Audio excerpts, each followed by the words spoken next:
वासरांना चारा देताना भरपूर चारा द्यावा, त्यांच्या खाद्यप्रमाण द्यावं, त्यांना पोटभर अशी दूध पाजावी जणू वासरू मजबूत व निरोगी राहतील व त्यांना स्वच्छ ठिकाणी बांधून तसेच धुवावे.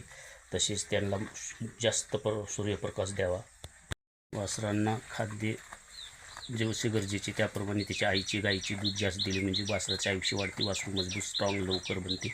अशी वासराची काळजी घ्या. वासराला दूध जास्त प्रमाणात द्या, दूध कमी देऊ नका, ज्याने रोगी होऊन आजारी पडते, वाढ खुंटते. वासरांना निरोगी ठेवण्यासाठी वासरांना भरपूर चारा, भरपूर दूध, गाईचे तर दूध जास्त दिले पाहिजे.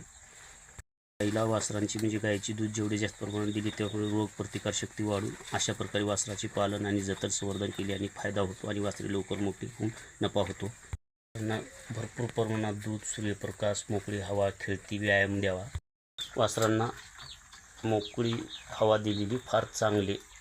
जतन संवर्धन वासरांचं करीत असताना वासरांना खूप जेवढा व्यायाम भेटला, जेवढं मोकळी हवा, खेळती त्यांना पळू दिलं, थोडं त्यांचं अन्नपचन क्रिया वाढते, व्यायाम मिळतो, त्यामुळे तब्येत हे राहते. वासरांना सतत बांधून ठेवायचं नाही, वासरांना मोकळं पण चरायला सोडायचं, ज्याने विविध प्रकारचे घटक खाल्यामुळे वासरे मजबूत आणि स्ट्रॉंग बनतात. यासाठी वासरांची काळजी करत असताना वासरं बिमार पडणार नाहीत. वासरांची वाढ योग्य प्रकार